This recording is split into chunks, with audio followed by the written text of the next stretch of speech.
नई राष्ट्रीय शिक्षा नीति से शिक्षा जगत में एक क्रांति आई है। जबलपुर के रानी दुर्गावती विश्वविद्यालय को ए ग्रेड मिला है, जिसको लेकर स्वदेश की टीम ने कुलगुरु को बधाई दी। कुलगुरु डॉक्टर राजेश कुमार वर्मा से नई राष्ट्रीय शिक्षा नीति को लेकर सुनील दत्त तिवारी ने खास बातचीत की, जहां उन्होंने कहा कि मध्य प्रदेश पहला राज्य बना जब नई शिक्षा नीति सबसे पहले लागू हुई।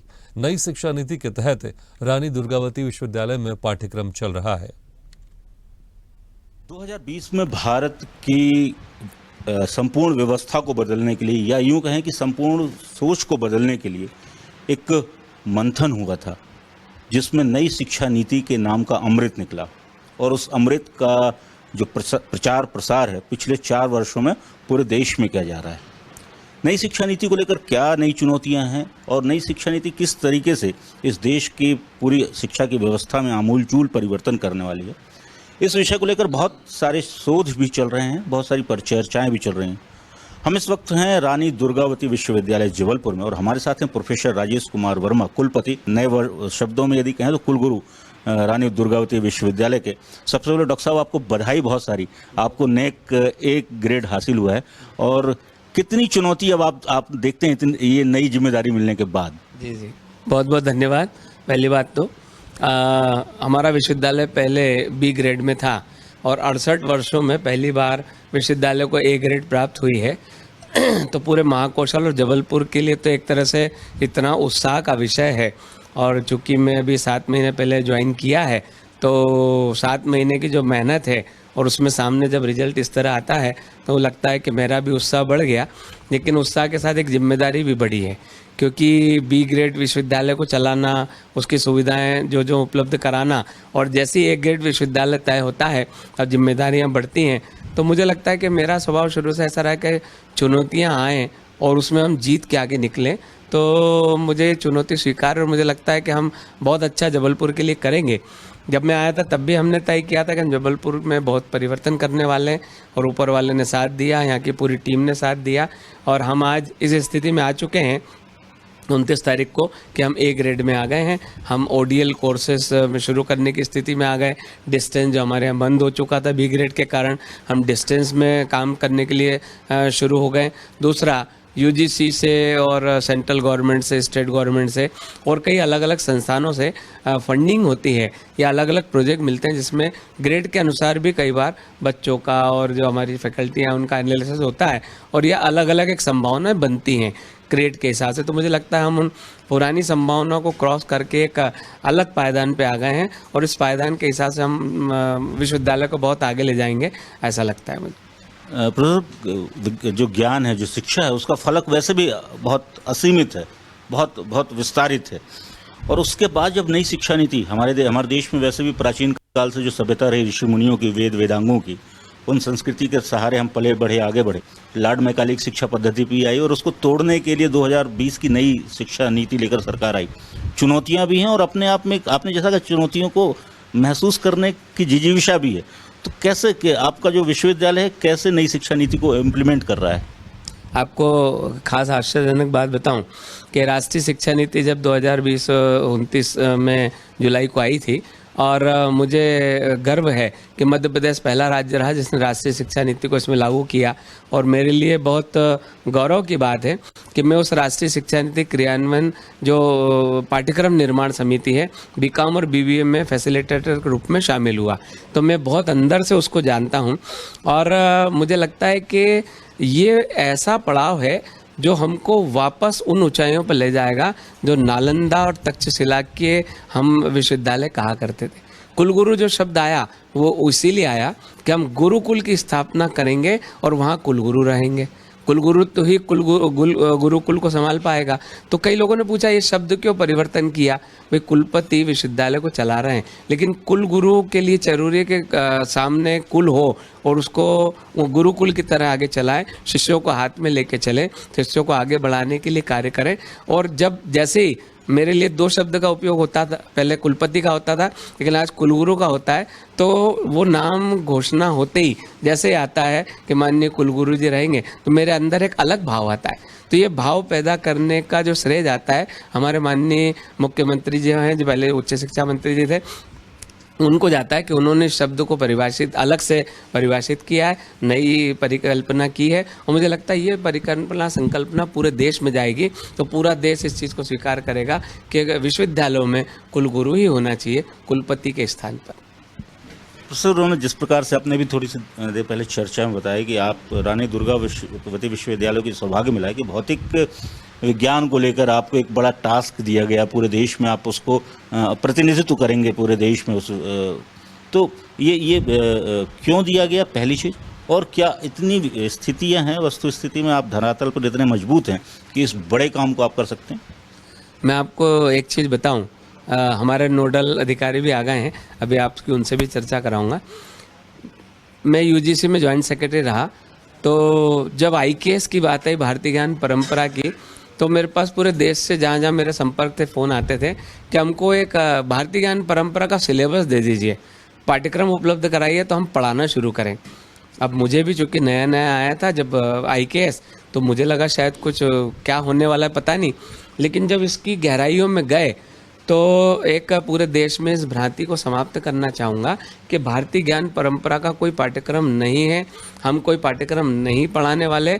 हम हमारे पाठ्यक्रम को नालंदा, तक्षशिला और वेदों में जो लिखा गया है, शास्त्र पुराणों में जो लिखा गया है और ऋषियों मुनियों ने जो बताया गया है, उन परंपराओं को पाठ्यक्रम में, उन इकाइयों में, उन चैप्टर के साथ शामिल करके हम भारतीय ज्ञान परंपरा को पढ़ाना शुरू करेंगे। जैसे मैं उदाहरण के लिए वाणिज्य में, चूँकि वाणिज्य का विद्यार्थी हूँ, तो वाणिज्य का एक शब्द भी मैंने किसी कार्यक्रम में कहा था। हम संचार को बताते हैं कि मैंने आपको फ़ोन लगाया, टेलीविज़न हमने देखा, ये संचार के माध्यम है, हमने किसी को पत्र भेजा, संचार के माध्यम है, पेपर में किताबों में पढ़ाते हैं मौखिक कम्युनिकेशन होता है, लेखन से कम्युनिकेशन होता है। पर हम इस कम्युनिकेशन को ये नहीं बता पाए कि हनुमान जी जब अशोक वाटिका में सीता जी के सामने मुद्रिका डालते हैं और कहते हैं भगवान श्री राम ने मुझे भेजा है, तो वो क्या कम्युनिकेशन नहीं था क्या? हम कम्युनिकेशन संप्रेषण को वहाँ से क्यों नहीं चलाना चाह रहे? जब अंगद रावण के सामने पाँव रख के बोलता है कि इसको पाँव हटा के बताओ, आपकी सभा में कोई है क्या जिसको हाथ लगा दे, तो क्या हम उसको संप्रेषण नहीं माना? हनुमान जी ने जाके जब रावण को बोला कि राम जी चाहते हैं कि आप सीता जी को वापस कर दें, पर हम उन संप्रेषण को नहीं बता पाए। हमने बताया कि साहब एक मुगलों के ज़माने में कबूतर एक जगह कहीं पत्र लेके जाता था, तो हम कबूतर के द्वारा संवहन करते थे। इन संवहन संचार को क्यों नहीं बता पाए? ऐसे पूरे देश में अगर अपन भारतीय ज्ञान परंपरा में वेदों में जाएंगे तो ऐसी चीज़ें हैं जो सब आपको पाठ्यक्रम मिलेंगी और एक एक चैप्टर से शामिल करते हुए आपको सब चीज़ उपलब्ध है। तो मुझे लगता है कि भारतीय ज्ञान परंपरा में मध्य प्रदेश शासन लीड कर रहा है और अगले 10, 20, 50 सालों में जब भी पाठ्यक्रम में भारतीय ज्ञान परंपरा की बात आएगी तो आप मान के चलना मध्य प्रदेश को याद किया जाएगा। और भौतिक विज्ञान की बात आई तो रानी दुर्गावती विश्वविद्यालय को याद किया जाएगा। तो भौतिक विज्ञान में भारतीय ज्ञान परंपरा को शामिल करने का श्रेय और उसमें पुस्तकें लिखने का श्रेय यहाँ के जो हमारे नोडल अधिकारी राकेश वाजपेयी जी, उनकी जो पूरी टीम है वो टीम लगेगी और उसका कार्यक्रम हम कल से शुरू कर रहे हैं। प्रोफेसर, उन्होंने बहुत सारी बातें आपने बताई। एक भ्रांति भी है। 2020 से राष्ट्रीय नई शिक्षा नीति लागू हुई। हम प्राचीन सभ्यता की तरफ लोगों को, हमारे विद्यार्थियों को लेके जा रहे हैं कि हम सुश्रुत को पढ़ाएंगे, हम वराहमिहिर को पढ़ाएंगे, आर्यभट्ट को पढ़ाएंगे, हम चरक को पढ़ाएंगे, हम सांदीपनी जी को पढ़ाएंगे, बहुत सारे ऐसे हमारे जो वेदांग उपनिषद हैं उनकी तरफ पढ़ाएंगे। मगर ऐसा तो नहीं होगा कि विद्यार्थियों का जो ज्ञान हो कचरा रह जाएगा, क्योंकि आज से 4 साल पहले तो वो CBSE की सारे कोर्सेज को लेके चल रहे थे। अब 2020 के बाद अब नई शिक्षा नीति लेके आ रहे हैं, तो जो बच्चा 10वीं में था आज वो नेचुरल सेकेंड ईयर में आएगा और सेकेंड ईयर से वो नए कोर्स की तरफ कैसे आकर्षित हो जाएगा? मैं आपको एक बड़ा अच्छा सा उदाहरण मैंने भी 4 दिन पहले एक कार्यक्रम में दिया था। मैंने एक प्रश्न पूछा, 150 लोग थे, कि आपने इजराइल और गाजा का युद्ध देखा? तो उन्होंने बोला हाँ युद्ध देखा। तो आपने देखा जब गाजा से इजराइल पे एकाएक रात को हमला किया गया 1:30 बजे, तो इजराइल की उन सारे वेपन्स को रास्ते में मार दिया। मैंने कहा अगर इसको अपन पहले जाके देखें तो राम और रावण के युद्ध में रावण इधर से तीर चलाता था और राम जी उसको रास्ते में मार देते थे। तो ये पहले हमारे यहाँ था ना, हम उस पर वापस जाना चाह रहे हैं, लेकिन विज्ञान को साथ में लेके। विज्ञान को छोड़ के नहीं जा रहे हैं, लेकिन उसको उस समय हमारा विज्ञान कितना उन्नत था कि इजराइल ने अभी बनाया होगा, शायद 10-20 साल 40 साल पहले बनाया होगा, लेकिन राम जी तो कर चुके हैं, अर्जुन कर चुके हैं, श्री कृष्ण कर चुके हैं, भीम कर चुके हैं, युधिष्ठिर कर चुके हैं। हम उन्हीं चीज़ों को तो लाके बताना चाह रहे कि आप ये मत मानो कि विज्ञान ने किया, ये विज्ञान पहले से था, हमारे ऋषि मुनियों को पता था, हम केवल उसको पुनर्जीवित करके इन बच्चों को बताना चाहते हैं, गर्व से कह सकें कि हमारी संस्कृति इतनी विराट है कि हम 5000 साल पहले ऐसे इतने विकसित थे, जो है कह रहे हम 40 साल में करा, 40 साल का नहीं है, हमारा इतिहास लाखों साल पुराना है। आप पाइथागोरस के थ्योरम को एकदम से कैसे आर्यभट्ट या वराहमिहिर तक लेके चले जाएंगे? आपने सुना होगा, आपने वो वाला तो पता ही ना, गणेश जी का जो रूप कैसे आया, आज कर पाया क्या विज्ञान? नहीं करा ना, शिव जी ने किया था ना। तो ये उस समय शल्य प्रक्रिया थी ऐसी कि हाथी का अगर गर्दन और सिर अगर दूसरे व्यक्ति के उसमें लगा दिया जाए, और ऐसा आज ये प्रयोग कर रहे हैं। अब कुछ इन्होंने कुछ जगह कुछ जानवरों के हृदय मृत्यु में लगाए हैं। ये बात अलग है कि साल भर बाद वो जीवित नहीं, लेकिन साल भर भी जीवित रहा। इसका मतलब पहले वाली जो शल्य प्रक्रिया हमारे पुराणों में लिखी हुई है, वो प्रक्रिया उस समय इतनी एडवांस थी कि हम उसको मेंटेन नहीं कर पाए, और हो सकता है नालंदा तक्षशिला में षड्यंत्र के तहत उनको नष्ट कर दिया गया। हम उसको पुनर्जीवित करने का प्रयास कर रहे हैं भारतीय ज्ञान परंपरा के माध्यम से। आपने सुंदरकांड की वो याद दिलाई कि रामदूत में जान मात जान की, सत्य शपथ करुणा निधान की, वो बात आपने करी। तो प्रधानमंत्री नरेंद्र मोदी जी का भी ये प्रयास है, और खासतौर पे हमारे मुख्यमंत्री मोहन यादव जी भी प्रयास करेंगे, नई शिक्षा नीति के जरिए हम अपनी पुरानी खोई हुई सभ्यता को कम से कम वापस लाएं। और वो कुछ जो अध्याय थे जिनको जबरदस्ती पढ़ाया गया, मुगल आक्रांता को, सिकंदर को हम महान कहते रहे, वो कम से कम वो उसको हम धोएं या मिटाने की कोशिश करें, हमारी अपनी खुद की परंपरा को। आप कितने आश्वस्त हैं कि हम ये कर पाएंगे? 100%। मैं तो मान रहा हूँ कि आप देखना 5 साल में आपको इतना परिवर्तन दिखेगा। इवन यहाँ तक है कि आप पुराने अगर कई चीज़ों पे जाएंगे तो भारत की खोज किसने करी? मैंने एक दिन प्रश्न किया है सभा में, भारत की खोज किसने करी? बोले वास्को डिगामा ने करी। तो क्या भारत पहले था नहीं क्या? और वास्को डिगामा तो उसकी जो नाव भटक गई थी, और भटकते हुए घूम के इधर आ गया। हमने अगर गलती से हमारी गाड़ी कहीं दूसरी गली में चली गई तो उस गली की खोज हमने नहीं करी, हम गलती से उस गली में चले गए। तो ये वास्को डिगामा ने भारत की खोज करी, इसको पढ़ाना बंद करें। भारत की संस्कृति कब से है, मनु काल तक कब से था, हमारे लाखों वर्षों की संस्कृति, उसको पढ़ाना शुरू करें। उन संस्कृति में जिन अध्यायों को लोगों ने षड्यंत्र के तहत आग लगा दी, उन चीज़ को पढ़ाना बंद करें और हमारी चीज़ों को वापस लाएं, और इन बच्चों को बताएं कि हमारी सभ्यता इतनी उन्नत है कि ये जो लोग हैं ना, जो अपने नाम से सारे रिसर्च पेपर छपवा चुके हैं, ये थोड़े दिन बाद आपसे पूछेंगे कि आप बताइए आपके इस वेद में जो लिखा है इसका मतलब क्या है। और वो प्रूव कर चुके हैं कि कंप्यूटर बिना संस्कृत के नहीं चल रहा। जब वो प्रूव कर चुके बिना संस्कृत के नहीं चल रहा, और आज हम संस्कृत को हम जो तेज़ी से आगे बढ़ाने के लिए लगे, तो हमको सबको मानना पड़ेगा। वो भी मान चुके हैं और कई मिथकों में मान चुके हैं। और चंद्रमा पे जो हमने परचम लहराया, दक्षिणी ध्रुव पे वो नहीं लहरा पाए, इसका मतलब हम बहुत आगे हैं। मंगल को पृथ्वी पुत्र काय में लिखा हुआ, शास्त्रों में लिखा हुआ है। ये बाद में बता पाए कि ऐसा लग रहा है कि वहाँ की मिट्टी यहाँ की मिट्टी एक है, अभी तक पक्का नहीं कर पाए, लेकिन शास्त्रों में लिखा है कि पृथ्वी पुत्र मंगल है। पृथ्वी पुत्र मंगल है तो तय है, ये हमको बच्चों को बताना है। विज्ञान बाद में बताएगा, हम पहले बता चुके, हमारे ऋषि मुनि बहुत अच्छे से बता चुके। तो क्या वर्नियल कैलिपर्स को छोड़कर हम नवग्रह के आसपास भटकेंगे? क्या नवग्रह की पूजा करेंगे? नवग्रह की पूजा करना ही पड़ेगी। आज विदेशों में सूर्य को अर्घ देना और योग, ये आप देख रहे हैं, उन्होंने अनिवार्य कर दिया। हम हो सकता है हमारे लोग योग कम कर रहे हैं, लेकिन विदेशों में ज़्यादा कर दिया।